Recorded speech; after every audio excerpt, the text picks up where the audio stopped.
ધોરણ 12 પ્રથમ ચેપ્ટરની અંદર ઇલેક્ટ્રોસ્ટેટિક્સમાં આજે આપણે વિદ્યુત ભારનું પ્રેરણ વિશે એક ટોપિક ડિટેલમાં જોઈ લઈએ. હકીકતમાં પહેલાં એ સમજવું પડશે કે વિદ્યુત ભારનું પ્રેરણ એટલે શું. બહુ સિમ્પલ વસ્તુ છે.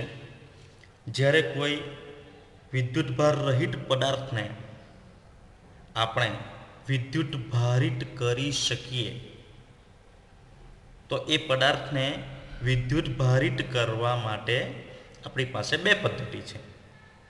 નંબર 1, કોઈ વિદ્યુત ભાર રહિત પદાર્થને વિદ્યુત ભારિત પદાર્થ સાથે ભૌતિક સંપર્કમાં લાવવામાં આવે, ફિઝિકલ કોન્ટેક્ટમાં લાવવામાં આવે.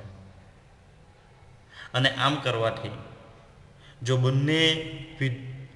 બંને પદાર્થોના પરિમાણ સરખા હશે, બિલકુલ બંને પદાર્થો આઈડેન્ટિકલ હશે એ લોકોની ધાતુની જાત પ્રમાણે, પરિમાણ પ્રમાણે, તો વિદ્યુત ભારિત પદાર્થ પરનો વિદ્યુત ભાર બંને પદાર્થો પર સમાન રીતે ડિવાઈડ થઈ જશે, વહેંચાઈ જશે. અને આ રીતે જે વિદ્યુત ભાર રહિત પદાર્થ હતો એ પણ હવે વિદ્યુત ભારિત થઈ જશે. પરંતુ ડાયરેક્ટ ફિઝિકલ કોન્ટેક્ટમાં લાવવાથી આપણે અહીંયા વિદ્યુત ભાર રહિત પદાર્થનું વિદ્યુત પ્રેરણ કર્યું છે એમ કહેવાતું નથી. જો આપણે કોઈ ચાર્જલેસ ઓબ્જેક્ટને વિધાઉટ ફિઝિકલ કોન્ટેક્ટ, કોઈ પણ પ્રકારનો ભૌતિક સંપર્ક પ્રસ્થાપિત કરાવ્યા વગર જો તેને વિદ્યુત ભારિત કરી શકીએ, ચાર્જ કરી શકીએ, then and only then we can say that that object is a charge by induction. તો વિદ્યુત ભારનું પ્રેરણ એટલે કોઈ પણ પ્રકારનો ભૌતિક સંપર્ક કરાવ્યા વગર વિદ્યુત ભાર રહિત પદાર્થને વિદ્યુત ભારિત કરવો. સિમ્પલ. એના માટેની અહીંયા આપણને પીડીએફમાં 3 ફિગર બતાવેલી છે, એ, બી અને સી. અહીંયા ગોળો એ અને ગોળો બી, જેને આપણે બરુની ગોળીઓ કહેવાના છે, પીઠબોલ, અને આ પીઠબોલને આ અવાહક સ્ટેન્ડ ઉપર મૂકેલા છે. કારણ કે જો આ બરુની ગોળીઓને સીધા પૃથ્વીની સપાટી પર મૂકી દેવામાં આવે તો પૃથ્વી પણ પોતે વિદ્યુત ભારનું વહન કરે છે, એટલે ડાયરેક્ટ અર્થિંગ થઈ ગયું છે એમ કહેવાશે. એટલે આપણે ક્યાં તો આ બરુની ગોળીઓને લટકાવવી પડે અવાહક દોરી વડે, ક્યાં તો એને અવાહક સ્ટેન્ડ પર મૂકવા પડે. એક વસ્તુ સમજી લેવા જેવી છે કે ગોળો એ અને ગોળો બી, જેને આપણે પીઠબોલ કહેતા છે, અત્યારે બરુની ગોળીઓ છે, એ પોતે પોતાની રીતે ઇનિશિયલી ચાર્જલેસ છે, વિદ્યુત ભાર રહિત છે. વિદ્યુત ભાર રહિત છે એનો કહેવા પછાડીનું તાત્પર્ય એટલું જ છે કે તે ગોળા પર જેટલો ધન વિદ્યુત ભાર છે એટલો જ ઋણ વિદ્યુત ભાર છે. તો પરિણામી કુલ વિદ્યુત ભાર 0 છે. તો આપણે કહી શકીએ કે આ બંને ગોળાઓ પોતપોતાની રીતે ઇનિશિયલી વિદ્યુત ભાર રહિત ગોળાઓ છે. હવે બીજી આકૃતિની અંદર બતાવ્યું છે તે મુજબ ગોળા એની નજીકમાં આ કાચનો સળિયો જે ધન વિદ્યુત ભારિત છે એને લાવવામાં આવે છે. એક વસ્તુ સમજી લો, કાચનો સળિયો ધન વિદ્યુત ભારિત ત્યારે જ થશે કે જ્યારે આપણે કાચના સળિયાનું ઘર્ષણ કોઈ રેશમી કાપડ સાથે કરીશું. જો આ રીતે કોઈ પ્લાસ્ટિકના સળિયાનું ઘર્ષણ કોઈ સૂકા ઘાસ સાથે કરવામાં આવે તો તે પ્લાસ્ટિકનો સળિયો ઋણ વિદ્યુત ભારિત હશે. તો તે વખતે ગોળા એની બાજુમાં કોઈ ફિઝિકલ કોન્ટેક્ટ નથી કરાવવાનો, જસ્ટ બાજુમાં માત્ર નજીક લાવવાનો છે, ફિઝિકલ કોન્ટેક્ટ થવા દેવાનો નથી. અને આવી રીતે અહીંયા રેશમી કાપડ સાથે ઘર્ષણ કરાવ્યા બાદ કાચનો સળિયો જે ધન વિદ્યુત ભારિત થશે એ ધન વિદ્યુત ભારિત કાચના સળિયાને આપણે ગોળા એની બાજુમાં રાખ્યો છે. હવે જો આનો સીધો સંપર્ક ગોળા એ સાથે કરાવી દેવામાં આવતે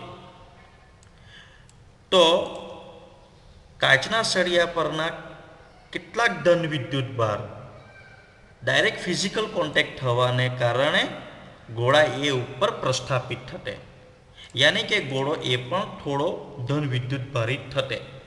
આપણે વાત કરી છે તે મુજબ આ રીતે વિદ્યુત ભારનું પ્રેરણ થયું છે એમ કહેવાતું નથી. અને ત્યારબાદ જો ફિઝિકલ કોન્ટેક્ટ કરાવ્યા બાદ ગોળો એ પણ ધન વિદ્યુત ભારિત થયો અને કાચનો સળિયો તો ધન વિદ્યુત ભારિત છે જ, તો આ રીતે બંને ગોળા પર સમાન વિદ્યુત ભારની વહેંચણી થવાને કારણે તે બે પદાર્થો વચ્ચે અપાકર્ષણ બળ લાગે. આવી જ રીતે જો કોઈ બીજા ગોળા સાથે ઘર્ષણ કરાવેલા પ્લાસ્ટિકના સળિયાને લાવવામાં આવે, ભૌતિક સંપર્ક પ્રસ્થાપિત કરાવીએ અને કોઈ બીજો ગોળો ધારો કે ઋણ વિદ્યુત ભારિત બને, તો ત્યારબાદ એક ધન વિદ્યુત ભારિત ગોળો અને બીજો ઋણ વિદ્યુત ભારિત ગોળો, આ બે ગોળાઓ વચ્ચે આકર્ષણ બળ ઉદ્ભવશે. પણ અહીંયા આપણે ફિઝિકલ કોન્ટેક્ટ, ભૌતિક સંપર્ક પ્રસ્થાપિત કરવાનો નથી, ફિઝિકલ કોન્ટેક્ટની વાત નથી કરવાની. We are discussing about charging by induction. એક વસ્તુ ધ્યાનમાં રાખજો કે આકર્ષણ થશે કે અપાકર્ષણ થશે તે વખતે જે હલકો પદાર્થ હશે એ હલકો પદાર્થ ભારે પદાર્થ તરફ આકર્ષાઈને આવશે. બેની વચ્ચે લાગતું બળ કેટલું છે તેનો આધાર બે પદાર્થો જે વિદ્યુત ભારિત પદાર્થો છે એ અપાકર્ષી બળ લાગતું હોય કે આકર્ષી બળ લાગતું હોય, એ બે પદાર્થો વચ્ચેના વિદ્યુત ભારના મૂલ્યો, બે પદાર્થો પરના વિદ્યુત ભારના મૂલ્યો અને તે બે પદાર્થો વચ્ચેના અંતર ઉપર ડિપેન્ડ કરશે. પણ હલકો પદાર્થ જ ભારે પદાર્થ તરફ આકર્ષાઈને જશે. જેવું કે આપણે સૂકાવાળમાં પ્લાસ્ટિકના કાંસકાને ફેરવ્યા બાદ પ્લાસ્ટિકનો કાંસકો એ ઋણ વિદ્યુત ભારિત બને છે અને ત્યારબાદ આવા ઋણ વિદ્યુત ભારિત બનેલા પ્લાસ્ટિકના કાંસકાની બાજુમાં જો કાગળના ટુકડા લાવીને મૂકવામાં આવે તો કાગળના ટુકડા પ્લાસ્ટિકના કાંસકા તરફ આકર્ષાઈને જશે. હવે આકૃતિ બીમાં બતાવ્યા મુજબ, બી આકૃતિમાં બતાવ્યા મુજબ આપણે અહીંયા શું કરવાના છે, બરુની ગોળી એની બાજુમાં રેશમી કાપડા સાથે ઘસેલો કાચનો સળિયો કે જે પોતે હવે ધન વિદ્યુત ભારિત થઈ ગયો છે, આ ધન વિદ્યુત ભારિતવાળા કાચના સળિયાને આપણે એની નજીક લાવવાના છે. આવું કરવાથી ગોળા એની આ જમણી બાજુ વધારાનો ધન વિદ્યુત ભાર, એ જ પ્રમાણે ગોળા બીની બાજુ જમણી બાજુ વધારાનો ધન વિદ્યુત ભાર પ્રસ્થાપિત થશે. પરંતુ કુલ વિદ્યુત ભાર આખા તંત્રનો શૂન્ય હોવાને કારણે સંતુલન સ્થિતિ જાળવી રાખવા માટે કે જ્યાં સુધી કાચનો સળિયો જે ધન વિદ્યુત ભારિત છે એને આ બંને ગોળાના તંત્રથી દૂર રિમૂવ નહીં કરવામાં આવે, દૂર તરફ નહીં લઈ જવામાં આવે, ત્યાં સુધી જેટલો વધારાનો ધન વિદ્યુત ભારિત પ્રસ્થાપિત થયો છે એટલો જ વધારાનો ઋણ વિદ્યુત ભાર ગોળા એની ડાબી બાજુએ પણ પ્રસ્થાપિત થશે. એ જ પ્રમાણે ગોળા બીની પણ ડાબી બાજુએ ઋણ વિદ્યુત ભારિત પ્રસ્થાપિત થશે. તો અંતતઃ ધન વિદ્યુત ભારિત સળિયાની નજદીકમાં જે આકૃતિ સીની અંદર જોવા મળે છે તે મુજબ ધન વિદ્યુત ભારિત કાચના સળિયાની બિલકુલ નજીકમાં ગોળા એ ઉપર ઋણ વિદ્યુત ભારિત પ્રસ્થાપિત થયેલો જોવા મળે છે. તો આ રીતે ધન વિદ્યુત ભારિત કાચના સળિયાને બરુની ગોળી નજીક લાવવામાં આવે તો બરુની ગોળી ઉપર બીજો વધારાનો જે ધન વિદ્યુત ભારિત પ્રસ્થાપિત થાય છે, તો આ ઘટનાને આપણે વિદ્યુત ભારનું પ્રેરણ થયું છે એવું સમજવાનું છે અને આપણે વિદ્યુત ભારનું પ્રેરણ ગણીશું. આ પ્રક્રિયાને વિદ્યુત ભારનું પ્રેરણ કહેવામાં આવે છે.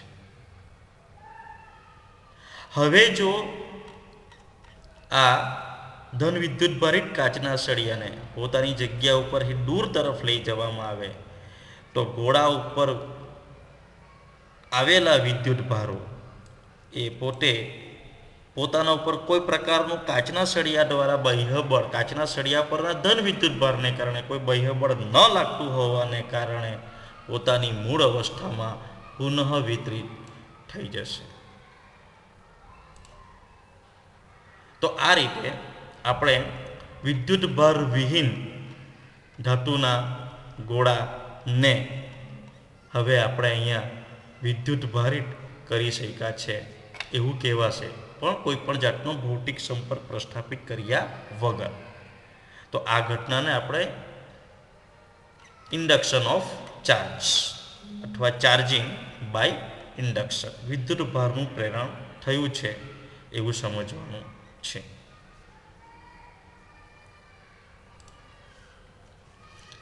આ વિદ્યુત ભારના પ્રેરણની જે આપણે વાત કરી તેની ક્રમાનુસાર આકૃતિઓ છે.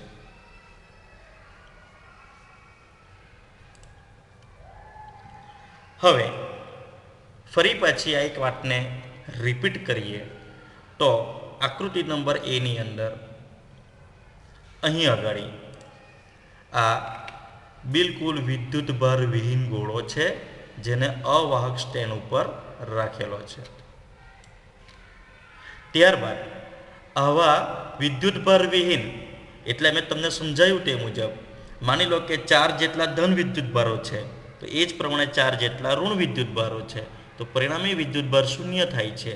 એટલે આવા વિદ્યુત ભાર વિહીન ગોળા કે જેને આપણે અવાહક સ્ટેન્ડ પર મૂકેલો છે, આવા ગોળાની નજદીકમાં અહીંયા બીજું ઉદાહરણ આપણે લીધું છે કે આ પ્લાસ્ટિકના સળિયાને કે જેને પહેલેથી જ સૂકા ઘાસ સાથે ઘર્ષણ કરાવ્યો છે, એટલે આ પ્લાસ્ટિકનો સળિયો હવે પોતે ઋણ વિદ્યુત ભારિત બની ગયો છે. આવા ઋણ વિદ્યુત ભારિત બનેલા પ્લાસ્ટિકના સળિયાને આવા વિદ્યુત ભાર વિહીન ગોળાની નજદીકમાં માત્ર લાવવામાં આવે છે, નહીં કે કોઈ ફિઝિકલ કોન્ટેક્ટ કરાવવાનો છે. અને આવું કરવાથી શું થશે તો કે જે વિદ્યુત ભાર વિહીન ગોળો છે એના ઉપરના ધન વિદ્યુત ભારો એ ઋણ વિદ્યુત ભાર તરફ આકર્ષાઈને આવશે અને એના ઉપરના ઋણ વિદ્યુત ભારો એ ઋણ વિદ્યુત ભારના અપાકર્ષણને કારણે એ પ્લાસ્ટિકના સળિયાથી દૂર તરફ ધકેલાશે. આવું થવાને કારણે ગોળાની પ્લાસ્ટિકના સળિયા ઋણ વિદ્યુત ભારિત પ્લાસ્ટિકના સળિયા તરફ ધન વિદ્યુત ભાર અને ઋણ વિદ્યુત ભારિત પ્લાસ્ટિકના સળિયાથી અપોઝિટ સાઈડમાં ઋણ વિદ્યુત ભાર આમ સેપરેશન થશે. ત્યારબાદ આકૃતિ સીની અંદર આપણે જોઈએ તે મુજબ હવે આ જ પરિસ્થિતિમાં આ ગોળાને આપણે અહીંયા અર્થિંગ કરાવી દેવાનું છે. અર્થિંગ કરાવવાને કારણે ગોળા ઉપરનો જે ઋણ વિદ્યુત ભાર હતો આ બધો ઋણ વિદ્યુત ભાર એ ગ્રાઉન્ડ થઈ જશે, જમીનની અંદર ચાલ્યો જશે. એટલે હવે આપણી પાસે બરુની ગોળી ઉપર માત્ર ધન વિદ્યુત ભાર રહી ગયો છે. હજી પણ આપણે ઋણ વિદ્યુત ભારિત પ્લાસ્ટિકના સળિયાને ગોળાની બાજુમાં જ મૂકેલો છે. સતત યાદ રાખવાનું છે કે ફિઝિકલ કોન્ટેક્ટ કરાવ્યો નથી. તો ધન વિદ્યુત ભાર એ પ્લાસ્ટિકના સળિયા તરફ આકર્ષાયેલો રહે છે એવું દેખાય છે. But as shown in figure E, જેવો આ ઋણ વિદ્યુત ભારિત પ્લાસ્ટિકના સળિયાને રિમૂવ કરવામાં આવે, દૂર તરફ લઈ જવામાં આવે, તેઓ આ ગોળા પર હવે માત્ર ને માત્ર ઋણ વિદ્યુત ભાર રહી જશે અને તે પોતપોતાની જગ્યા ઉપર વિતરિત થઈ જશે. યાની કે આકૃતિ એની અંદર આપણી પાસે જે ગોળો હતો એ વિદ્યુત ભાર વિહીન હતો. હવે આકૃતિ ઈની અંદર આપણી પાસે ધન વિદ્યુત ભાર આવી ગયો છે. એટલે આ રીતે વિદ્યુત ભાર વિહીન ગોળાને આપણે વિદ્યુત ભારિત કરાવી શકીએ. તો આ ઘટનાને વિદ્યુત ભારનું પ્રેરણ થયું છે એવું સમજવાનું છે.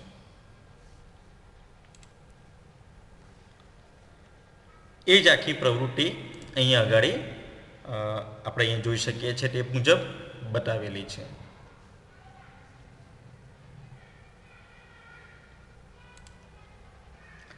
વિદ્યુત ભારનું ક્વોન્ટમીકરણ.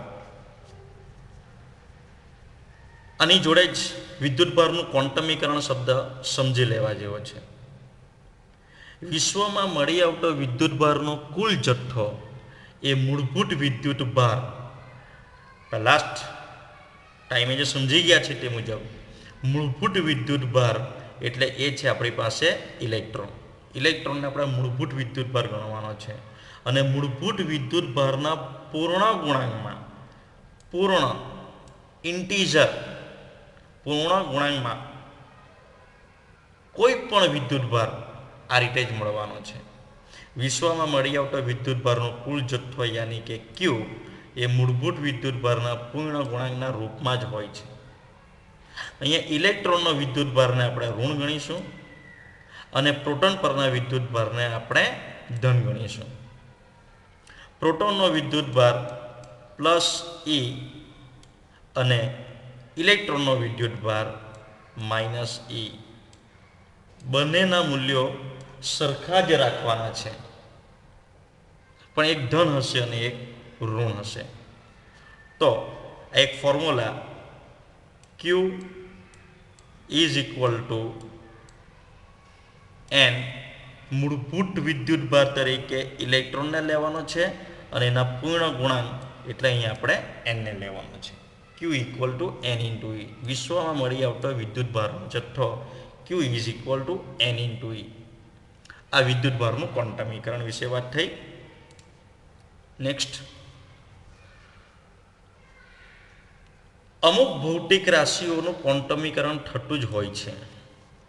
વિદ્યુત ભારના ક્વોન્ટમીકરણનું સૌ પ્રથમ સૂચન એ ફેરાડે નામના વૈજ્ઞાનિકે કરેલું અને ત્યારબાદ પ્રાયોગિક રીતે 1912માં મિલિકાને પ્રાયોગિક ધોરણે સાબિત કર્યું કે વિદ્યુત ભારનું ક્વોન્ટમીકરણ થતું હોય છે.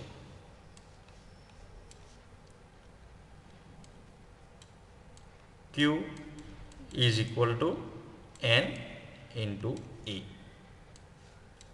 વિદ્યુત ભારનો એકમ કુલમ નામના વૈજ્ઞાનિક પરથી કુલમ C તરીકે અહીંયા આપણે લેવાનો છે.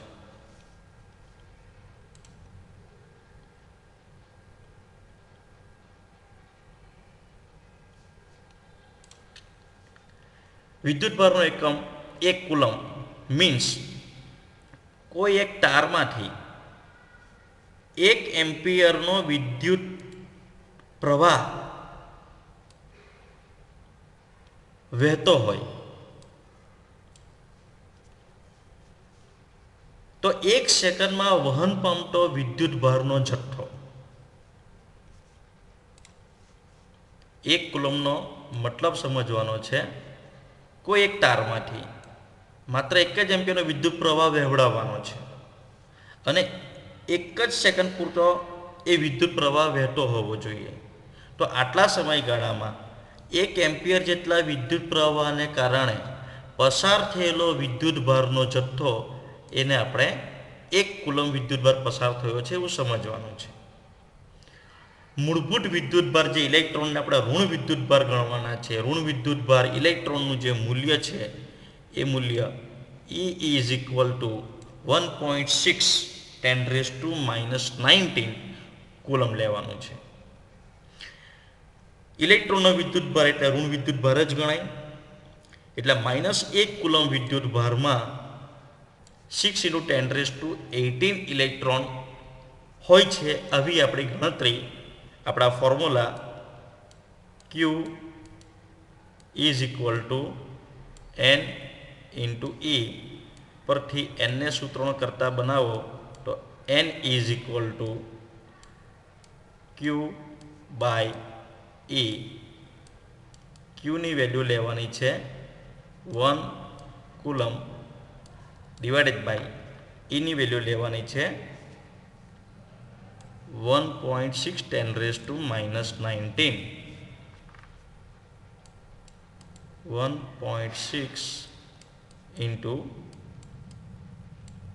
10⁻⁻19 આ ગણતરી કરવાથી આપણને 6 ઇન્ટુ 10⁻18 જેટલા ઇલેક્ટ્રોન મળી જશે. તો આ વાત થઈ એક કુલમ વિદ્યુતભાર વિશેની વ્યાખ્યાની અને મૂળભૂત વિદ્યુતભાર ઇલેક્ટ્રોનનું મૂલ્ય અને એક કુલમમાં કેટલા ઇલેક્ટ્રોન હોય છે તેના વિશેની. આ ફિગર યાદ રાખવાની છે.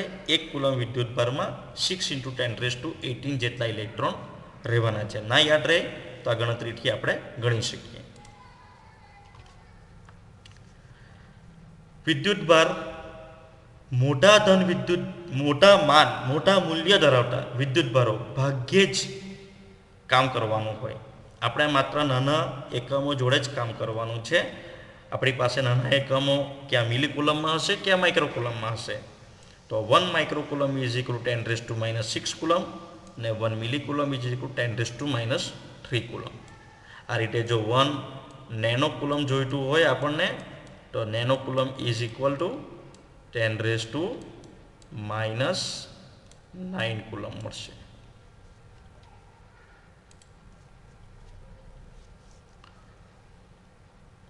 જો વિશ્વમાં માત્ર પ્રોટોન અને ઇલેક્ટ્રોન મૂળભૂત વિદ્યુતભારો હોય તો જોવા મળતા અન્ય સઘળા વિદ્યુતભારો એ ઈના પૂર્ણાંકમાં જ હોવા જોઈએ. અહીંયા પ્રોટોન અને ઇલેક્ટ્રોન બંનેની વાત એટલા માટે કરી છે કે આપણે પ્રોટોન અને ઇલેક્ટ્રોન વચ્ચેનો ભેદ માટે એટલો રાખ્યો છે કે પ્રોટોનને ધન વિદ્યુતભાર લીધો છે અને ઇલેક્ટ્રોનને ઋણ વિદ્યુતભાર લીધો છે. બંનેના મૂલ્યો સરખા છે. પણ કોઈ પણ વિદ્યુત સુવાહક પદાર્થ માટે વિચારીએ તો સુવાહક પદાર્થનું કન્સ્ટ્રક્શન એવી રીતનું હોય કે તેના બંધારણમાં ધન આયનો એ તેની સ્ફટિકમય લેટાઈસ બિંદુ પર ફિક્સ ગોઠવાયેલા હોય છે અને ઇલેક્ટ્રોન આ ધન આયનોની ફરતે અસ્તવ્યસ્ત ગતિ કરતા હોય છે. એટલે વિદ્યુતભારનું વહન માત્ર ને માત્ર ઇલેક્ટ્રોનને કારણે જ થવાનું છે જે પોતે ઋણ વિદ્યુતભાર છે. એટલે બેન્જામિન ફ્રેન્કલિનના નિયમ પ્રમાણે રૈવાજિક પ્રવાહ એ ધન ધ્રુવથી ઋણ ધ્રુવ તરફનો આપણે લેતા છે. કારણ કે જે વખતે ઇલેક્ટ્રોનની શોધ જ ન થઈ હતી તે વખતે વિદ્યુતભારનું વહન ધન વિદ્યુતભાર વાહકો દ્વારા થતું છે માનવામાં આવતું હતું અને ધન વિદ્યુતભાર વાહકો ધન ધ્રુવથી ઋણ ધ્રુવ તરફ ગતિ કરતા હોય છે. પરંતુ ઇલેક્ટ્રોનની શોધ જે થોમ્સન ઇલેક્ટ્રોનની શોધ કર્યા બાદ ઇલેક્ટ્રોન પોતે ઋણ વિદ્યુતભારિક કણ છે એવું સાબિત થયા બાદ ઇલેક્ટ્રોનનું વહન ઋણ ધ્રુવથી ધન ધ્રુવ તરફનું હોય છે. યાની કે ઇલેક્ટ્રોનની ગતિ રૈવાજિક વિદ્યુત પ્રવાહની વિરુદ્ધ દિશામાં હોય છે.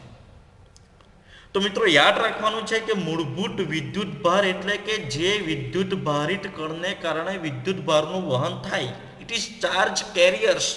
એ ચાર્જને કેરી કરવાનું કામ કરશે અને ચાર્જને કેરી કોણ કરશે કે જે કણ પોતે એક સ્થાનેથી બીજા સ્થાન તરફ ગતિ કરી શકે અને આ ગતિ ધન વિદ્યુતભાર કરવાનો નથી. સુવાહક ધાતુ પદાર્થનો વિચાર કરીએ તો ધન આયનો તો પોતાની જગ્યા પર ફિક્સ ગોઠવાયેલા હોય છે, બંધિત હોય છે. માત્ર મૂવેબલ જે છે, ફ્રી જે છે તે ઇલેક્ટ્રોન છે અને એટલા માટે આપણે ઇલેક્ટ્રોનને મૂળભૂત વિદ્યુતભાર ગણ્યો છે. પણ બંનેનો ઇલેક્ટ્રોનનો અને પ્રોટોનનો મૂલ્ય સરખું છે વિદ્યુતભારનું 1.6 10⁻⁹ કુલમ. પણ એકનો ધન વિદ્યુતભાર છે ને એકનો ઋણ વિદ્યુતભાર છે. તો બહુ સિમ્પલ ગણતરી અહીંયા આપેલી છે કે વિદ્યુતભારનો કુલ જથ્થો ગણવો હોય તો ધન વિદ્યુતભાર કેટલા છે N2, ઋણ વિદ્યુતભાર કેટલા છે N1. તો કુલ વિદ્યુતભાર કેટલો થયો N2 - N1 × E. આ રીતે આપણે કોઈ પણ પદાર્થની અંદર માનો કે મારી પાસે આ એક પદાર્થ છે, મારી પાસે 3 જેટલા ધન વિદ્યુતભાર છે ને મારી પાસે માત્ર 2 જેટલા ઋણ વિદ્યુતભાર છે. તો બહુ સિમ્પલ ગણતરી એવી થઈ જાય કે 1 + 1 - ને બેલેન્સ કરી લેશે કારણ કે બંનેના મૂલ્યો સરખા છે. એક ધન છે ને એક ઋણ છે. બીજો પ્લસ બીજા માઇનસને બેલેન્સ કરી લેશે એટલે મારી પાસે હવે પરિણામી વિદ્યુતભાર એક ધન વિદ્યુતભાર રહી ગયો. યાની કે એક પ્રોટોનના વિદ્યુતભારના મૂલ્ય જેટલો મને અહીંયા વિદ્યુતભાર મળશે. ક્યુ ઇઝ ઇક્વલ ટુ 1 પ્રોટોન. અને એનું મૂલ્ય આપણે ભણી ગયા છે તે પ્રમાણે, જોઈ ગયા છે તે પ્રમાણે 1.6 ઇન્ટુ 10⁻⁻19 કુલમ.